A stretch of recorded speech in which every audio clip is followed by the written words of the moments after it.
যতদিন পর্যন্ত আমরা হজ করতে পারছি না ততদিন পর্যন্ত আমরা কিছু আমলের মাধ্যমে হজ এবং উমরার সওয়াব লাভ করতে পারি। হজ করার যে আসল মর্যাদা, প্রকৃত মর্যাদা, সেটা তো হজ করার মাধ্যমেই শুধু লাভ হবে।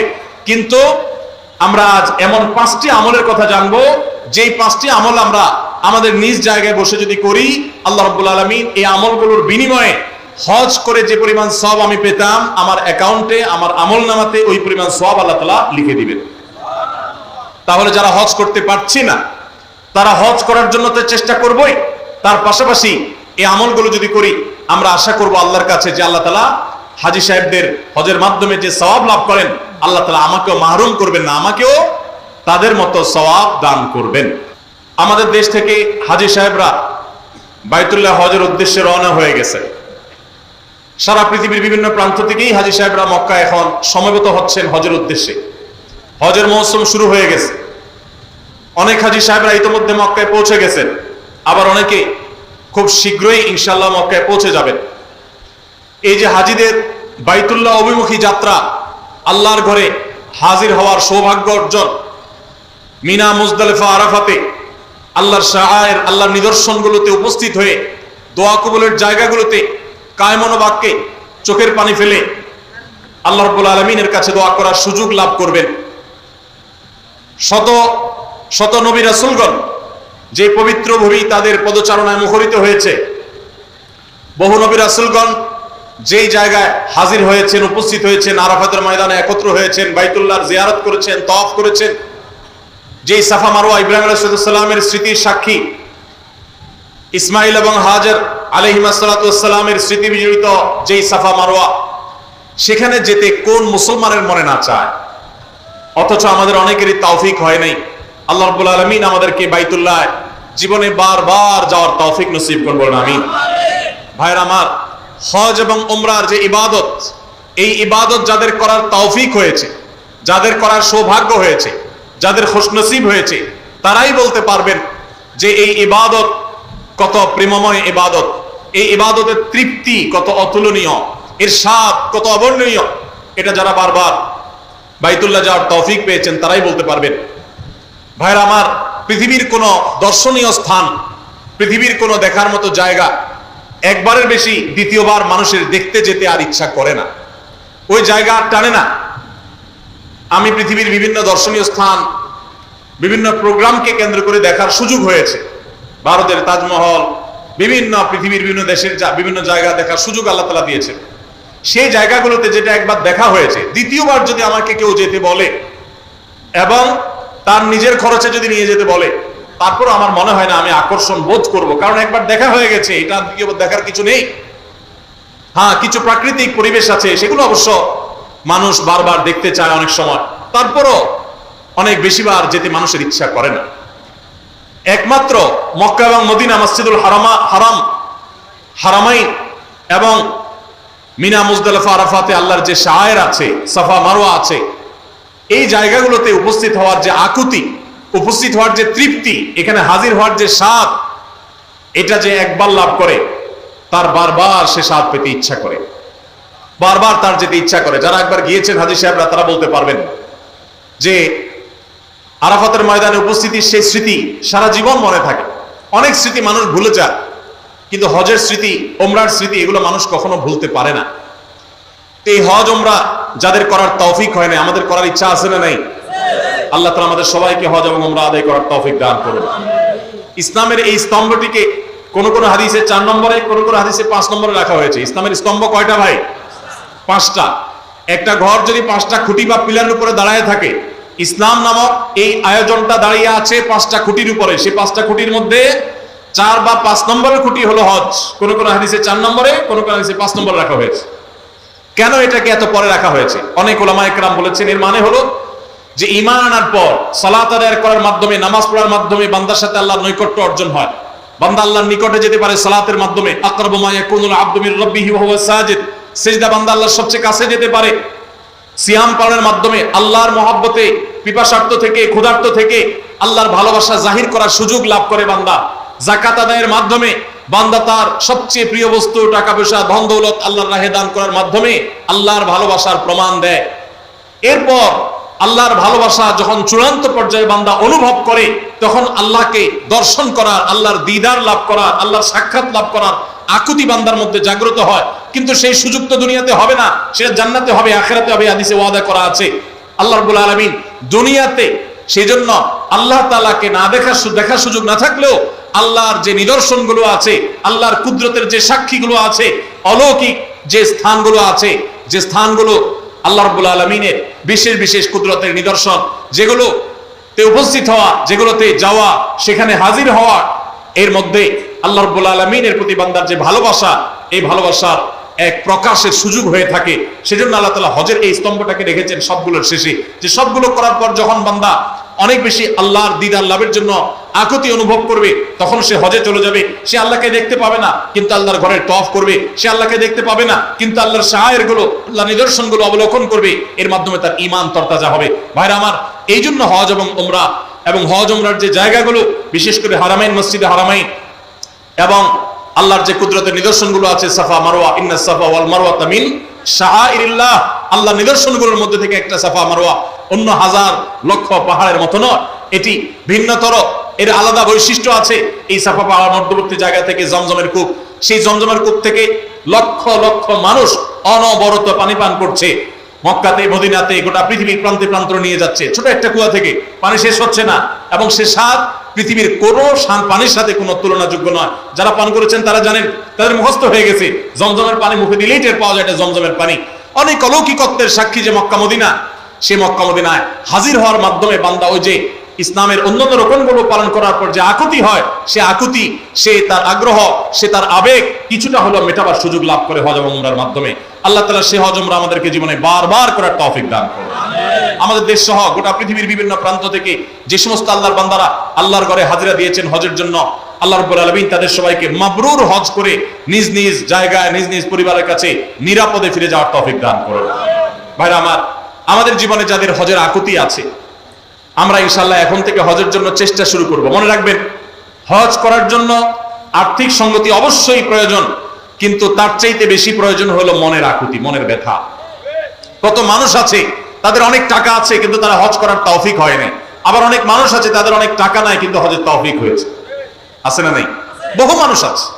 এই জন্য যারা এখনো হজ করতে পারি নাই, তারা আল্লাহর কাছে প্রতিনিয়ত মনের গভীর থেকে দোয়া করবো, আল্লাহ মৃত্যুর আগে একবার হলেও তোমার বাইতুল্লাহ এই দুই চোখকে সরাসরি দেখবার, তোমার বাইতুল্লাহর তওয়াফ করার, হাজিরা দেওয়ার সুযোগ দান করিও। দোয়া করবো তো ইনশাআল্লাহ। ইব্রাহিম আলাইহিস সালামকে আল্লাহ নির্দেশ করেছেন, ওয়াজ্জিন ফিন নাসি বিল হজ, আপনি হজের ঘোষণা দেন মানুষকে। ইয়াতুকা রিজালান ওয়া আলা কুল্লি দামিরিন ইয়াতিনা মিন কুল্লি ফাজ্জিন আমিক, পৃথিবীর বিভিন্ন প্রান্ত থেকে মানুষ দলে দলে আসবে হজ করবার জন্য। ভাইরা আমার, সেই ঘোষণার জবাবে আমরা এখন বলি লব্বাইক। উনি তখন রোল কল করেছেন, সেই রোল কলের জবাবে আমরা এখন বলি ইয়েস প্রেজেন্ট, আমরা এখন বলি লব্বাইক। তো এই প্রেমময় ইবাদত, এটি সম্পাদনের জন্য দিলের আকুতি লাগবে, ব্যথা লাগবে, দরদ লাগবে, চোখের পানি লাগবে, দোয়া লাগবে। এখন থেকে দোয়া শুরু করে দেন এবং সাধ্য অনুযায়ী টাকা জমাইতে শুরু করে দেন। চেষ্টা করা যাবে না ইনশাআল্লাহ? আল্লাহ তাআলা আমাদের সবাইকে তৌফিক দান করুন। যতদিন পর্যন্ত আমরা হজ করতে পারছি না, ততদিন পর্যন্ত আমরা কিছু আমলের মাধ্যমে হজ এবং উমরার সওয়াব লাভ করতে পারি। হজ করার যে আসল মর্যাদা, প্রকৃত মর্যাদা, সেটা তো হজ করার মাধ্যমেই শুধু লাভ হবে। কিন্তু আমরা আজ এমন 5টি আমলের কথা জানবো, যেই 5টি আমল আমরা আমাদের নিজ জায়গায় বসে যদি করি, আল্লাহ রাব্বুল আলামিন এই আমলগুলোর বিনিময়ে হজ করে যে পরিমাণ সওয়াব আমি পেতাম, আমার অ্যাকাউন্টে, আমার আমলনামাতে ওই পরিমাণ সওয়াব আল্লাহ তাআলা লিখে দিবেন। তাহলে যারা হজ করতে পারছি না, তারা হজ করার জন্য তো চেষ্টা করবই, তার পাশাপাশি এই আমলগুলো যদি করি, আমরা আশা করব আল্লাহর কাছে যে আল্লাহ তাআলা হাজী সাহেবদের হজের মাধ্যমে যে সওয়াব লাভ করেন, আল্লাহ তাআলা আমাকেও মাহরুম করবেন না, আমাকেও তাদের মতো সওয়াব দান করবেন। এরকম 5টি আমলের ভিতরে সর্বপ্রথম যে আমলের কথা বলবো সেটা হলো 5 ওয়াক্ত নামাজের পরে তাসবিহ পাঠ করা। সহিহ ইবনে হিব্বানের একটা হাদিস বর্ণিত হয়েছে, নবী করিম সাল্লাল্লাহু আলাইহি সাল্লামের কাছে এসে একবার দরিদ্র সাহাবীরা, গরীব এবং অভাবী সাহাবীরা অনুযোগ করলেন এবং তারা অনুযোগ করে বললেন, হে আল্লাহর রাসূল, ধনী সাহাবীরা তারা 5 ওয়াক্ত নামাজ পড়ে, রমজানে রোজা রাখে, আবার পাশাপাশি তাদের আর্থিক সচ্ছলতার কারণে দান সাদাকা করে, হজ করে, উমরা করে, জিহাদে আল্লাহর পথে টাকা ব্যয় করে, তারা বিভিন্ন ভাবে যে আর্থিক ইবাদত করে, আমরা তো গরিব এবং অভাবী হওয়ার কারণে এই সওয়াবগুলো পাই না, তাহলে আমরা তো পিছিয়ে পড়তেছি, আমরা কিভাবে তাদেরকে ধরতে পারি? সাহাবীদের কম্পিটিশন ছিল আমলের কম্পিটিশন। তারা আমাদের মতো দুনিয়াদারিতার কম্পিটিশন করতেন না। তাদের প্রতিযোগিতা ছিল কে কত বেশি নেক আমল করে জান্নাতের দিকে অগ্রসর হবে।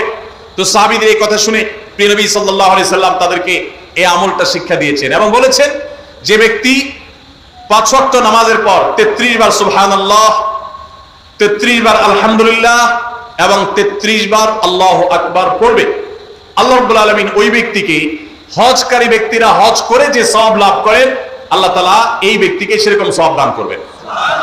ধনী সাহাবীরা আর্থিক ইবাদত করে যে সওয়াব লাভ করেন, আল্লাহ তাআলা এই 5 ওয়াক্ত নামাজের পরে এই তাসবিহ পাঠকারীদেরকে একই রকম সওয়াব দান করবেন।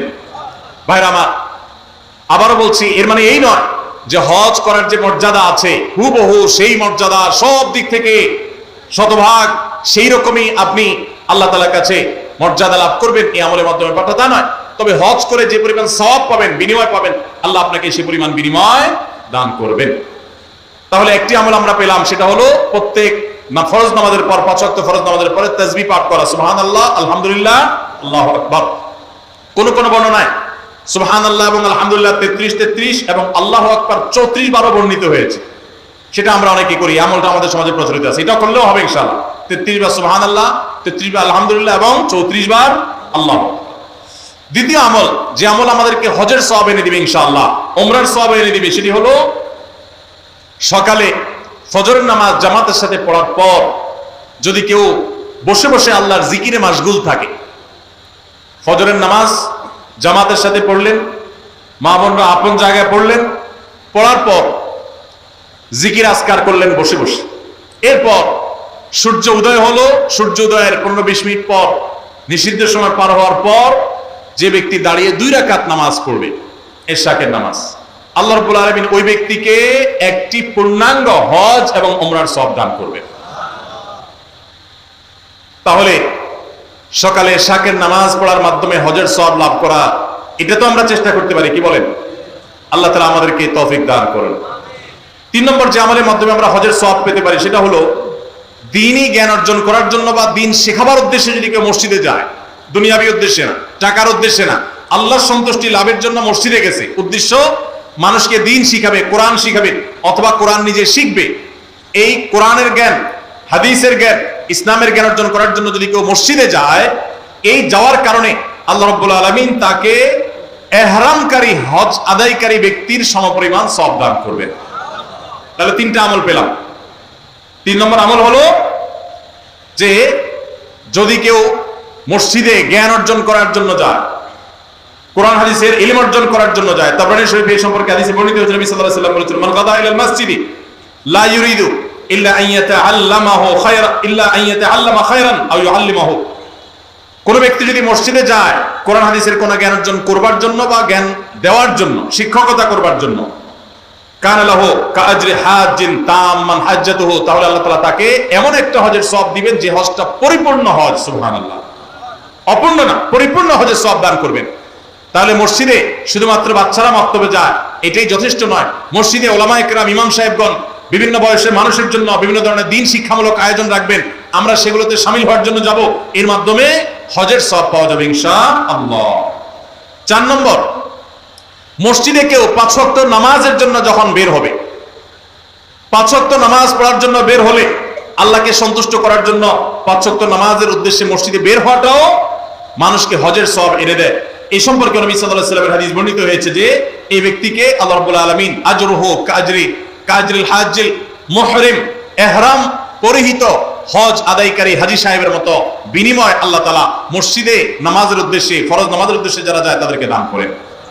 মা বোনরা একই সওয়াব লাভ করতে পারেন, তারা বাসায় নামাজ পড়েও যদি তারা তাদের বাসার মাহরাম পুরুষদেরকে, তাদের প্রাপ্তবয়স্ক পুরুষদেরকে, ছেলেকে, স্বামীকে, ভাইকে, বাবাকে যদি মসজিদে তারা পাঠান, একই সওয়াব তারাও লাভ করতে পারেন। আল্লাহ তাআলা আমাদের সবাইকে আমলটাও করার তৌফিক দান করুন। 5 নম্বর আমল হলো মা বাবার সেবা এবং খেদমত করা। এই সম্পর্কে তার তিরমিজি শরীফের একটি হাদিস বর্ণিত হয়েছে, এক সাহাবী নবী করিম সাল্লাল্লাহু আলাইহি সাল্লামের কাছে এসে তার ইবাদত বন্দেগী যেগুলো তিনি শারীরিকভাবে করতে পারেন সেগুলোর পাশাপাশি আর্থিক ইবাদতের প্রতি তার আকুতির কথা জাহির করলেন। নবী করিম সাল্লাল্লাহু আলাইহি সাল্লাম সাহাবীকে পরামর্শ দিয়েছেন, তোমার মা বাবা, তুমি যদি তাদের সেবা করো, তাদের খেদমত করো, তাদের শুশ্রূষা করো, তাদের প্রতি ইহসান করো, তাদের যে কোনো ভাবে তাদের কল্যাণ সাধন করার চেষ্টা করো এবং তাদের সেবায় নিজেকে নিয়োজিত রাখো, আল্লাহ রাব্বুল আলামিন তোমাকে হজ আদায়কারী ব্যক্তির মতো সওয়াব দান করবেন। তাহলে ভাইরা, আমরা দেখলাম 5 ওয়াক্ত নামাজের পর 33 বার সুবহানাল্লাহ, 33 বার আলহামদুলিল্লাহ এবং 33 অথবা 34 বার আল্লাহু আকবার যে কোনটা করলেই হবে। এই আমলের মাধ্যমে আমরা হজের সওয়াব পাবো ইনশাআল্লাহ। ফজর নামাজের জামাত আদায় করার ফজর নামাজ আদায় করার পর সূর্য ওঠার 15-20 মিনিট পরে ওই পুরো সময়টুকু বসে বসে জিকির আজকার, কোরআন তেলাওয়াত, দ্বীন শিক্ষা এগুলোর মধ্যে মাশগুল থেকে এরপরে উঠে যদি আমি 2 রাকাত নামাজ পড়ি, আল্লাহ তাআলা হজের সওয়াব দান করবেন এবং উমরার সওয়াব দান করবেন। আর 3 নম্বর হলো, মসজিদে যদি কেউ দ্বীন শিক্ষার জন্য বা দ্বীন শিখাবার জন্য যায়, তাহলে এই যাওয়ার কারণে শুধুমাত্র আল্লাহ রাব্বুল আলামিন ওই ব্যক্তিকে পূর্ণাঙ্গ হজের সওয়াব দান করবেন। 4 নম্বর হলো, যে ব্যক্তি 5 ওয়াক্ত নামাজে মসজিদে হাজির হওয়ার জন্য 5 ওয়াক্ত নামাজে বের হয়, মসজিদের দিকে যায়, আল্লাহ তাআলা তাকে ইহরামকারী, সাদা কাপড়ে ইহরাম পরে লব্বাইক রত হাজী হজ করে যে সওয়াব পায়, আল্লাহ তাআলা ওই মসজিদে গমনকারী ব্যক্তিকে সেই সওয়াব দান করেন। এবং 5 নম্বর হলো মা বাবার সেবাকারী ব্যক্তি। ভাইরা আমার, এই 5টা আমল আমরা অনেকগুলোই কিন্তু করি, কিন্তু এই সওয়াব লাভের আশা আমরা করি না। আজ থেকে আমরা এই সওয়াব লাভের আশা করব ইনশাআল্লাহ। 33 বার সুবহানাল্লাহ, 33 বার আলহামদুলিল্লাহ, 34 বার আল্লাহু আকবার যখন 5 ওয়াক্ত নামাজের পরে করবেন, তখন আপনার এই আশা থাকবে যে এর মাধ্যমে হজের সওয়াব লাভ করব। আবার যখন এশাকের নামাজ পড়বেন, ফজর নামাজের পরে নিজ জায়গায় বসে জিকির আজকার করে, তখন আপনি আল্লাহর কাছে হজের সওয়াব পাবেন, সে আশা রাখবেন। আবার যখন মসজিদে কোনো দিন শিক্ষার জন্য যাবেন, এই আশা রাখবেন যে আল্লাহ হজের সওয়াব দিবেন, পূর্ণাঙ্গ হজ। আবার যখন 5 ওয়াক্ত নামাজে মসজিদে পড়তে যাবেন, যাওয়ার সময় মনে মনে নিয়ত করবেন, আশা করবেন যে নবী সাল্লাল্লাহু আলাইহি ওয়াসাল্লামের হাদিসে না ওয়াদা রয়েছে, অতএব আমি এই নামাজে যে যাচ্ছি, নামাজ পড়ে তো আমার ফরজ আদায় হবে, আল্লাহর কাছে সওয়াব পাবো। এর পাশাপাশি এই যে যাচ্ছি, এর মাধ্যমে আল্লাহ তাআলার কাছে আমি হজ ইহরামকারী ব্যক্তি, ইহরামরত ব্যক্তির মতো হজের মর্যাদা বা সওয়াব আমি লাভ করব। এবং মা বাবার সেবা করার সময় একই নিয়ত করব। আমরা যখন নিয়ত করব এবং এই আমলগুলো আশায় করব, আল্লাহ রাব্বুল আলামিন আমাদের সবাইকে দান করবেন ইনশাআল্লাহ। সবাই আমলগুলো করব তো ইনশাআল্লাহ। তাহলে হজ উমরা যারা করতে পারছি না, তারা হজ উমরা করার জন্য সচেষ্ট থাকবই। তার পাশাপাশি এই আমলগুলো করলে হজ উমরা সব আমরা আশা করব আল্লাহর কাছে।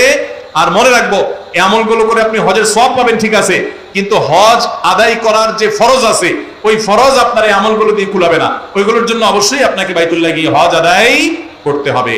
আল্লাহ তাআলা আমাদের সবাইকে কোরআন এবং হাদিসের সমস্ত নির্দেশগুলো, সমস্ত নিষেধগুলোকে মেনে চলার তৌফিক দান করুন। সবার চেষ্টা করবো তো ইনশাআল্লাহ। পুরো মাহফিলে যত আলোচনা হয়েছে, যত বক্তব্য আমরা শুনেছি, উলামায়ে কেরামের মুখনিসৃত বক্তব্য, কোরআনের আয়াত থেকে, হাদিসে রাসূল থেকে, আল্লাহ রাব্বুল আলামিন তার সবগুলো আমাদেরকে বাস্তবায়ন করার তৌফিক দান করুন।